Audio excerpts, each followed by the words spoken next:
Pues hoy es un día especial para este programa, para esta estación, porque tenemos a grandes estrellas con nosotros, reunidos además. Es como así como tener a Mick Jagger y a Paul McCartney y a Joe Cocker en el mismo grupo, ¿no? Entonces, viene aquí a la cabina nuestro queridísimo maestro, experto en literatura, académico, experto en cultura pop además, el maestro David Ortiz Celestino. Querido David, ¿cómo estás? Bien desmañanado, mi querido Jesús. Ya ves, ando todo trabado todavía, pero bien.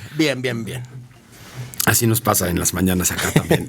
Y tenemos la conexión vía telefónica con el maestro José Mariano Leiva, que también es colaborador de ese espacio, que también es un querido amigo, que tiene un gran currículum, pero hoy especialmente está en modalidad escritor exitoso de bestsellers de todo el mundo mundial.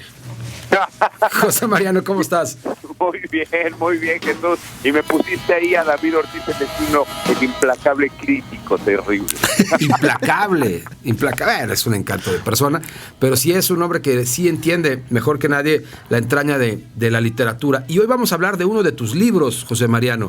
Libro que fue tu primera novela, además, entiendo, ¿no? Fue la primera novela, sí. Mi primera novela, que se ganó el premio José Rubén Romero. Estaba revisando la página legal en 2009 ya, o sea, hace 13 años. Imagínate. ¿Qué tal? Imbéciles Anónimos se llama. A ver, antes de que José Mariano nos hable de su libro, yo quisiera pedirte a ti que nos des como una pequeña sinopsis de cómo lo cómo lo viviste, cómo lo vives y de qué va, para que la gente se enganche. Sí, ¿qué tal, mi querido José Mariano? Pepe, lo voy a decir. Oye, bueno, primero, yo creo que este libro es pertinente, sobre todo hoy, porque es un gran libro, es una gran novela. Y a quienes leíamos a Pepe Leiva en aquellos años, ya 2000, yo lo leí en 2011, sí, fue una sorpresa porque sobre todo Pepe venía de escribir ensayos, tenía dos libros, uno que publicó con Cali Arena, el del Ocaso de los Espíritus, sobre todo Pepe es historiador. Y después publica uno en 2008 que fue una referencia generacional donde hablaba justamente sobre autores jóvenes, autores noveles que escribían su primera novela y que además eran una radiografía cada uno de su generación. Ahorita hablaremos igual de este libro al que me refiero, del Complejo Fitzgerald, que salió en 2008 por la editorial Tierra Adentro.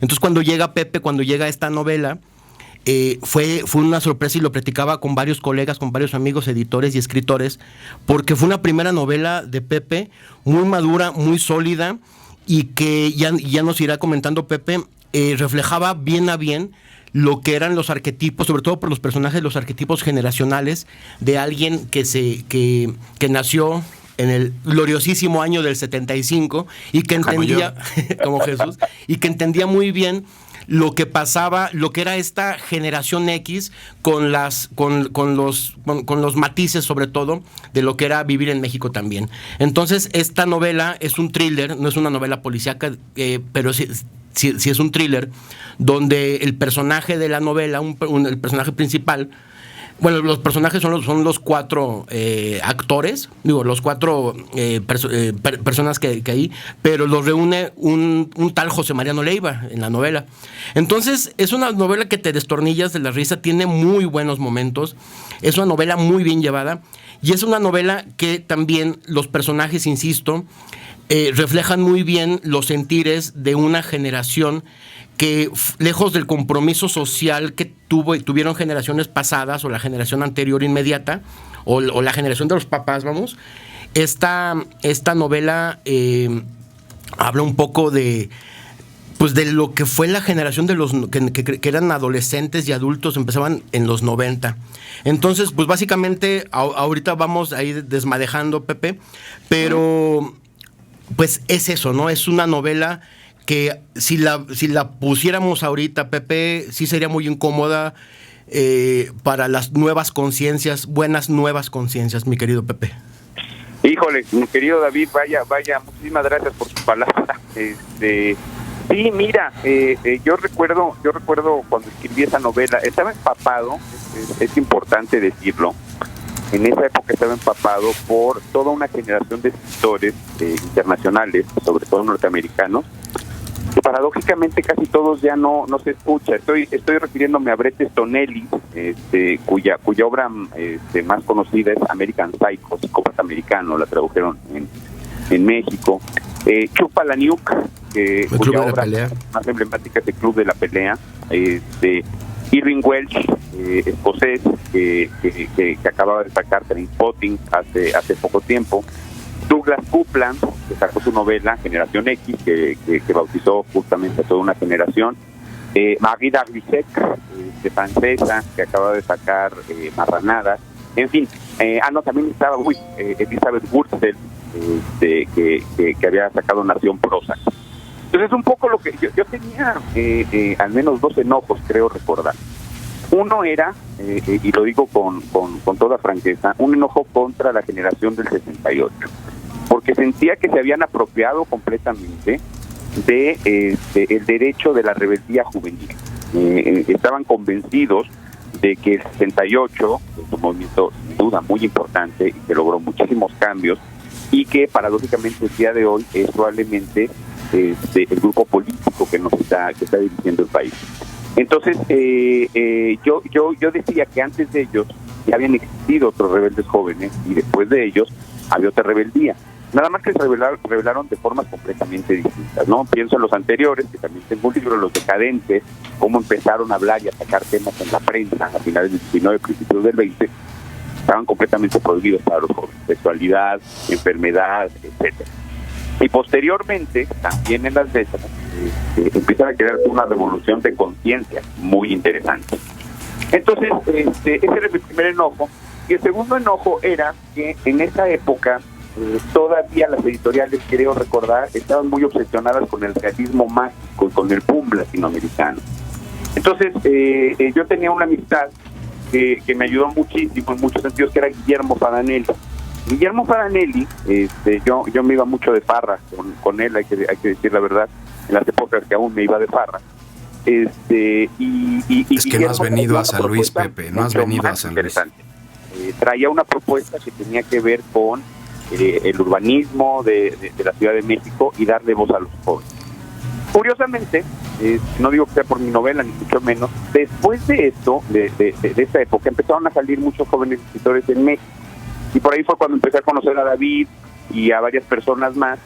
Hay un año que fue 2011, si mal no recuerdo, que la revista Nexos sacó una apuesta de libros del año.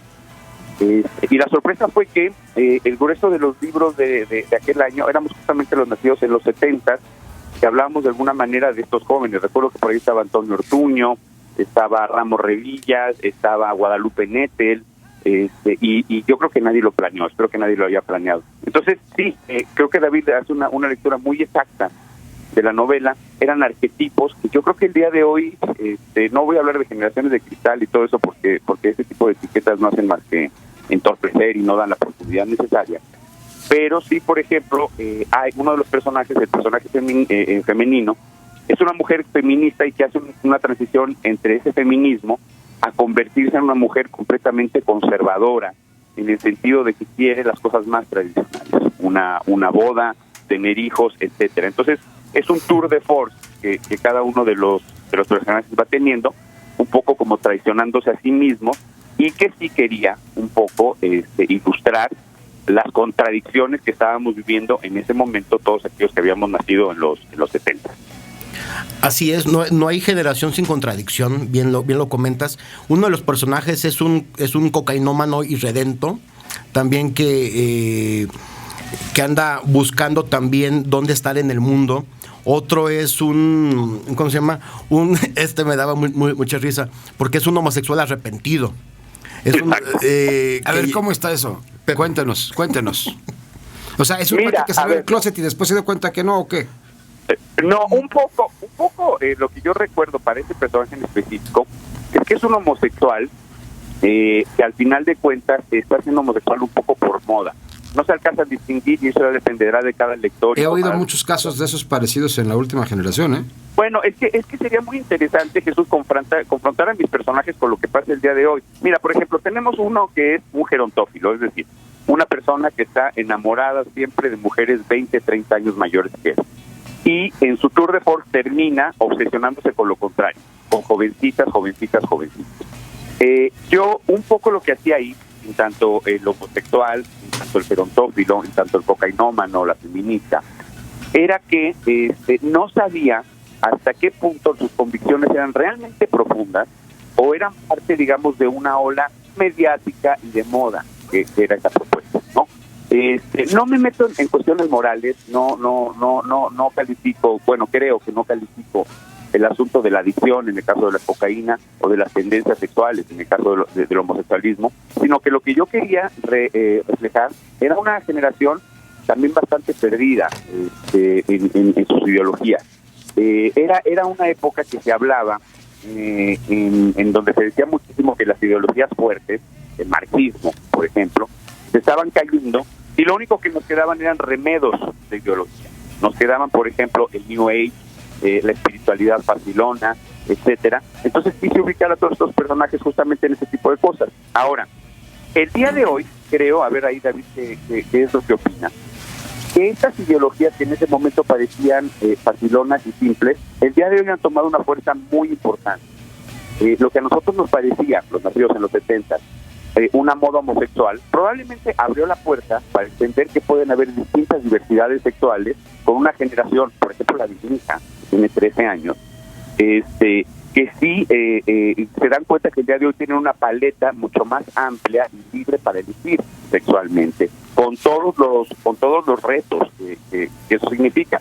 O por ejemplo, en el caso de la espiritualidad, ¿no? Sí hay una espiritualidad muy New Age, muy facilona, pero también creo que el día de hoy hay una corriente espiritual bastante más que se toma en serio, ¿no?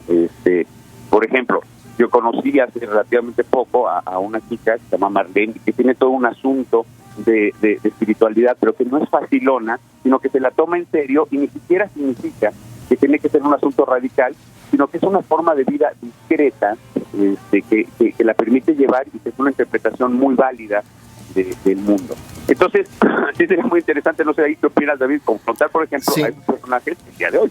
Fíjate, hay un capítulo de Los Simpson que habla, una de las tantas veces que dicen cómo se conocieron Homero y Marge, y se centra en los 90, y empieza la voz en off de Bart Homero cuando le está platicando a sus hijos cómo conoció a su mamá en los 90, y dice, eran los 90 y nadie sabía qué pasaba. Entonces, eso se me hace que sintetiza lo que era esa época para los jóvenes, porque exacto, en el libro yo veo, por ejemplo, este compromiso social versus del 68 versus el hedonismo de esta generación, ¿no? Y ahorita ese hedonismo es casi una forma de vida casi obligada para las juventudes, para estas nuevas juventudes. Además, por ejemplo, el yoga, yo recuerdo que era un ejercicio New Age, y ahorita es casi obligatorio que tomes cursos de yoga o de meditación, o sea, hasta laboralmente, ¿no? Lo que antes se tomaba a manera de burla, hoy para muchos ahorita está ya encalado en el mundo, hasta en el mundo laboral, Pepe. Entonces, sí creo que muchas de estas cosas, como bien dices, los valores, entre comillas, que antes se castigaban en ese momento, ahorita ya están más asimilados para estas generaciones. Por eso creo que leer Imbéciles Anónimos en este 2022 sí podría ser muy incómodo por las temáticas, pero creo que sería pertinente volver y regresar y conocerlo, porque es un librazo, Pepe. No, oye, muchísimas gracias. Bueno, y ahí también creo que es importante señalar un asunto que no es menor. Así como bien cuenta David, que tenemos estos 4 personajes que están debatiéndose con su propia época, luego sucede que hay un quinto personaje, el comandante Gutiérrez. El comandante Gutiérrez es un miembro del ejército, evidentemente, queda claro en la novela, espero, se dedica al tráfico de drogas. Y el mundo privado de estos personajes, cada uno de estos personajes está viviendo su pequeño drama individual y creen que es lo peor que les ha sucedido. El homosexual se pelea con su pareja, el gerontófilo tuvo un pésimo ligue, el cocainómano se enamoró de la esposa de su líder, y creen que eso es el terrible drama de su vida. Y entonces le hablan a un personaje que se llama José Mariano Leiva, que yo no conozco, y entonces lo llaman y le piden una casa que tiene en Cuernavaca. Y José Mariano Leiva, con muy mala leche, lo que hace es que los manda a todos a esa casa para justamente que se encuentren entre ellos y debatan sus problemas. Sin embargo, en el camino, uno de ellos se topa con este comandante Gutiérrez. El comandante Gutiérrez, yo siempre lo he visto, un poco como ese México que sigue de manera perenne, un México muy violento, un México atado a la miseria, un México en el cual los códigos son completamente distintos, digamos, a los de la colonia Condesa, o a los de la colonia Roma. Es el México real, es el México amplio. Entonces, él les cae también una buena noche con ellos y empieza a enseñarles la auténtica violencia. Es el final de la primera parte, que mucha gente me dicen que es una escena muy, muy violenta.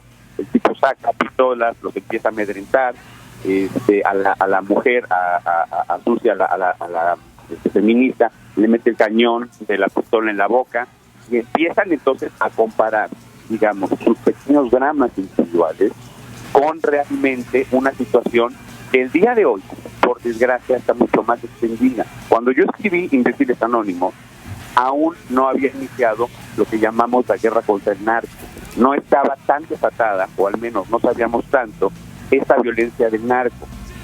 Algunos críticos trataron de inscribir Imbéciles Anónimos como una especie de pioneros de la narconovela. Yo nunca pensé escribirla como una narconovela. Después ya empezaron a salir muchísimas novelas que hablaban del narco y que tienen sus propias dinámicas, sus propias críticas. Pero en este caso, a mí lo que me interesaba un poquito era, así como estaba enojado con la generación del 68, también me enojaba con esta generación que parecía que no cruzaban la avenida Insurgentes hacia la colonia de al lado que vivían en la Condesa, y que era un mundo tremendamente estrecho, tremendamente angosto, y darles un poco una probada brutal de lo que era este mundo. Después ya la historia se va enredando. El comandante tiene que ver con el thriller que contaba David al principio, tiene que ver con la muerte de unos padres, etcétera, pero eso no se los voy a contar para que vayan a comprar la novela. Me parece fantástico. Ahí está la recomendación magnífica del autor, además querido amigo colaborador de este espacio, con uno también de sus grandes amigos, que es colaborador y querido amigo de este espacio, David Ortiz Celestino. Ahí están Los Imbéciles Anónimos, una de las grandes asignaturas para este verano. Hay que recuperarlo y hay que vivirlo. Oye, Pepe, aquí les he platicado mucho que tú eres especialista no nada más en historia y literatura, también de música electrónica, Fatboy Slim y, ¿cómo no? y de hip hop y también de los hombres G. Entonces ya estoy lanzando ahí la piedrita para... No, si alguien conoce a los hombres G, déjame decirte, es Pepe. ¿En serio? Sí. Qué maravilla. Pues ya te tendremos que tener por acá muy pronto.